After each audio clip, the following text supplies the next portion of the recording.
मैं पहले पौराणिक था, मीट मांस भी खाता था, लेकिन अब मैं शुद्ध शाकाहारी हूँ और बहुत ही मतलब अपने आप में अच्छा महसूस कर रहा हूँ कि आर्य बनने के बाद मुझे एक नया जीवन मिला। मैं आर्य कैसे बना वीडियो सीरीज में आज हम पहुंचे हैं विधानसभा किलायत के गांव देवबन में और हमारे साथ हैं भूमिदेव जी। तो हम इनसे जानेंगे ये आर्य कैसे बने। तो आप बने रहे मेरे साथ। मैं विकास आर्य स्वागत करता हूं आप सभी का आपके अपने यूट्यूब चैनल आर्य गजट पर।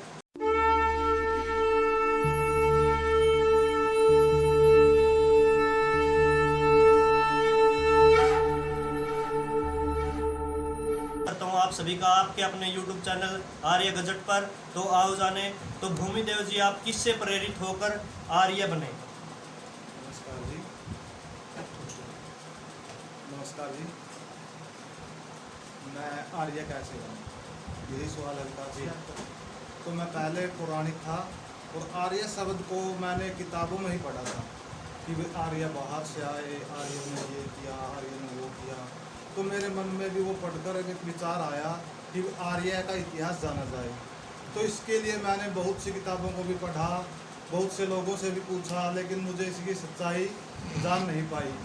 तो मैं 2016 की बात है, अपना एक मित्र था रणधीर आर्य, तो उनके संपर्क में आया। वो आर्य अपने आप को आर्य कहते थे और वो आर्य है। तो उन्होंने मुझसे कहा कि भाई 2 दिन का हम लघु गुरुकुल लगाते हैं राष्ट्रीय निर्मात्री सभा द्वारा, आप हमारे साथ आओ और 2 दिन बैठो। तो मैंने उनसे पूछा भाई आप क्या करते हो, कैसे बनाते हो, आर्य कैसे बनते हैं। तो उन्होंने कहा कि हमारा जो पुराना इतिहास है हम उनको 2 दिन में बताते हैं और आर्य शब्द के बारे में हम खुलकर बताएंगे।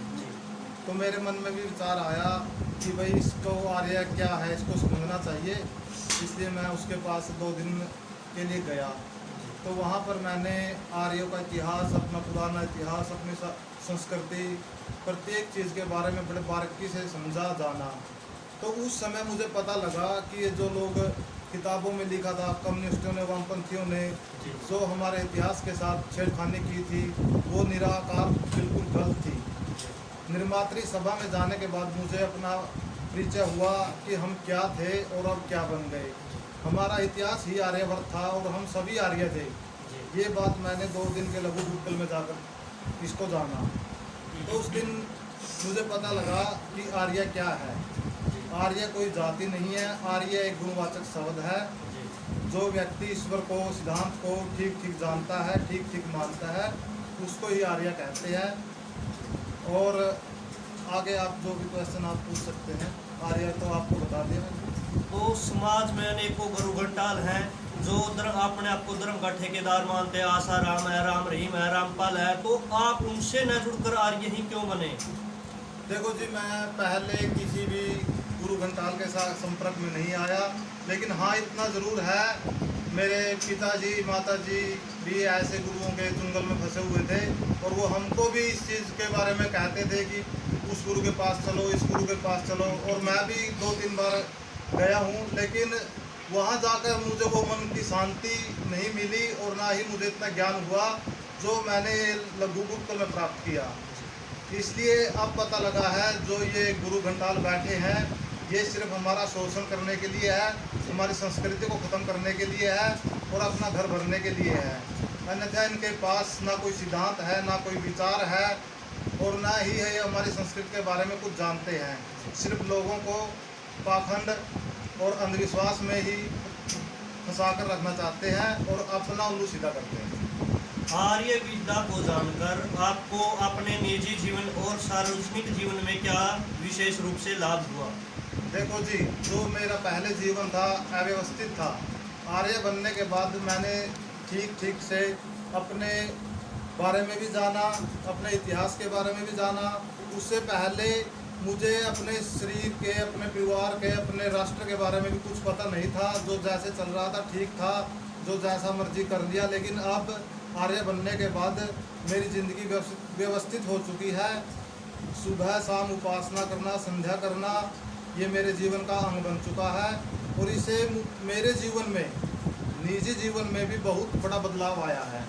मैं पहले पौराणिक था, मीट मांस भी खाता था, जी लेकिन अब मैं शुद्ध शाकाहारी हूँ जी और बहुत ही मतलब अपने आप में अच्छा महसूस कर रहा हूँ कि आर्य बनने के बाद मुझे एक नया जीवन मिला। तो राष्ट्रीय आर्य निर्मात्री सभा का 2 दिवसीय सत्र करने के बाद आप सत्याग्रह प्रकाश का स्वाध्याय कितनी बार कर चुके हैं? देखो जी, लघु गुरुकुल आर्य निर्मात्री के द्वारा 2 दिन का लगाया जाता है, उसमें मैंने शिक्षा ली। उसके बाद मैंने सत्याग्रह प्रकाश पढ़ना शुरू किया। पहले तो मैं यही सोचता था कि ये समझ में नहीं आएगा, लेकिन दोबारा से फिर मैंने निर्मात्री सभा का 2 दिन का गुरुकुल किया।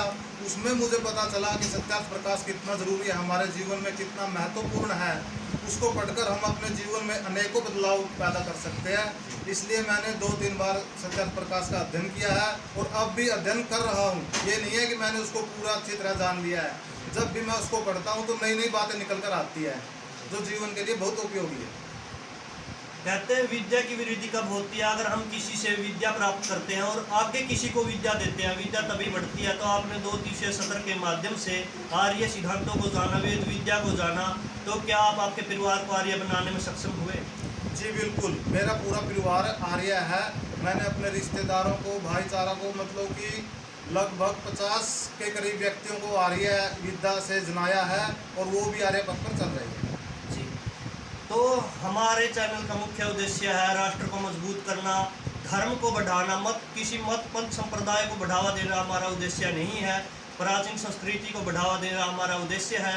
तो हम चाहते हैं कि राष्ट्र मजबूत हो, धर्म का प्रचार प्रसार हो, हमारी संस्कृति का प्रचार प्रसार हो। इसकी शुरुआत हमने किलायत विधानसभा से करी है। तो आसपास के गांव के आर्य हैं जो आपसे संपर्क कर सके, आपका सहयोग ले सके, तो आप आपका मोबाइल नंबर बताइए। देखो जी, जब तक हमें खुद नहीं पता कि हमारी संस्कृति क्या है, हमारा राष्ट्र क्या है, हमारे विचार क्या है, हम दूसरों को क्या बताएंगे। अगर किसी को ये जानना है राष्ट्र के बारे में, धर्म के बारे में, ईश्वर के बारे में, सिद्धांत के बारे में, तो 2 दिन का लघु गुरुकुल राष्ट्रीय निर्मात्री सभा द्वारा लगाया जाता है। ये हर सप्ताह लगाया जाता है। तो जिस भाई को भी, जिस व्यक्ति को भी अपने देश के बारे में, अपने राष्ट्र के बारे में थोड़ी बहुत भी चिंता है, पाखंड से निकलना चाहता है, रूढ़िवादी से निकलना चाहता है, आगे बढ़ना चाहता है, वैज्ञानिक तरीके से सिद्धांतों को जानना चाहता है, तो वो हमारे से संपर्क कर सकते हैं। मेरा मोबाइल नंबर है 95 412 44,000। धन्यवाद सभी को, नमस्ते। अगर आपको वीडियो जरा सी भी अच्छी लगे, वीडियो को अधिक से अधिक शेयर करें, लाइक करें, कमेंट करें। धन्यवाद।